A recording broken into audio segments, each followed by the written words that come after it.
Okay, in every chapter, in every step to the sale, I give you a category that's called mistakes. This is the mistakes for the demonstration presentation. Each of these chapters are a mistake. You can go back and review and say, oh wow, what mistakes am I making? If I'm making around the demonstration or the write-up or the close or the negotiations or the meet and greet. So management, use this for your sales meetings. The biggest mistake an individual can make around a demonstration presentation is to not do one at all, okay? That is the single biggest mistake.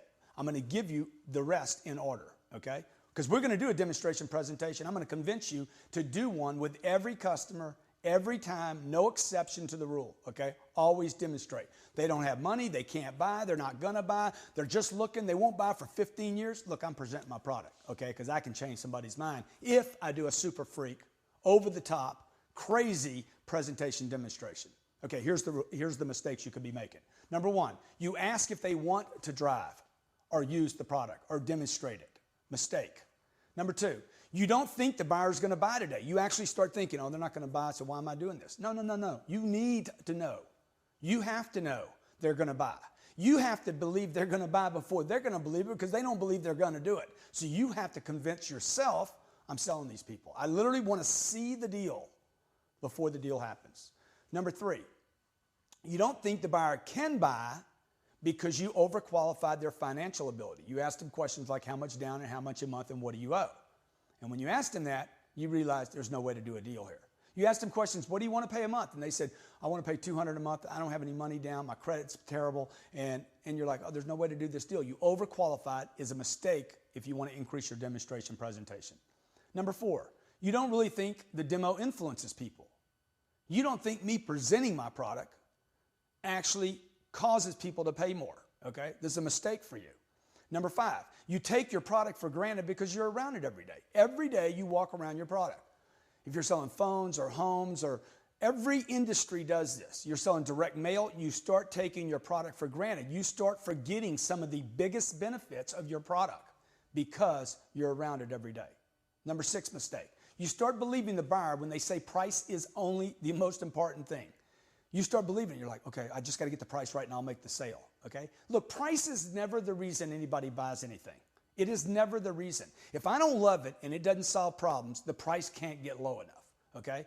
So while price may be important, while they may be grinding you on price, how much, you still have to build value in your demonstration presentation so that you can get any money from them in the close.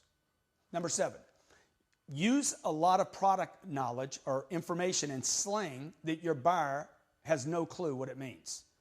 Okay? Every industry does this. Every industry has their what's called nomenclature or slang, your verbiage, how you talk about things, and it turns people off. So avoid slang and I know everything about the vehicle and I talk in packages and you want to avoid that. It's a mistake. Number eight, you demonstrate without tying down the advantages and benefits to the feature.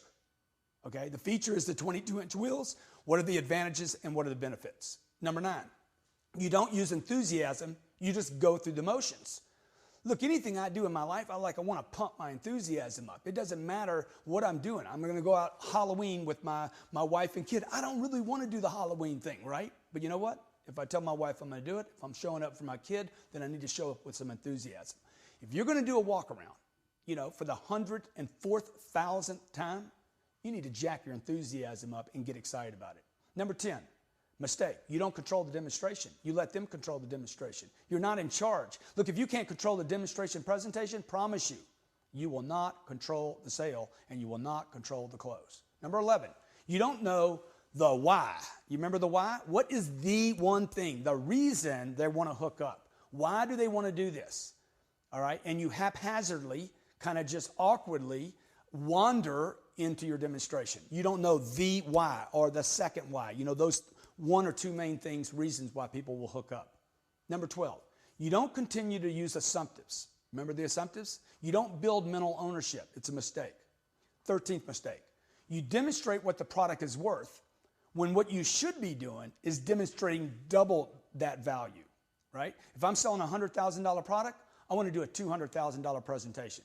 If I'm selling a $30 book, I want to do a $3,000 presentation, right? Because nobody's going to give you $30 for a product if it's only worth $30. It's got to be worth more than that. Remember, Your buyer will not buy until they have mental ownership. You agree with that? They won't. Until they accept it here, they're not taking delivery of it in the real world. Number two, they will not give you money until the value of your product exceeds the value of their money.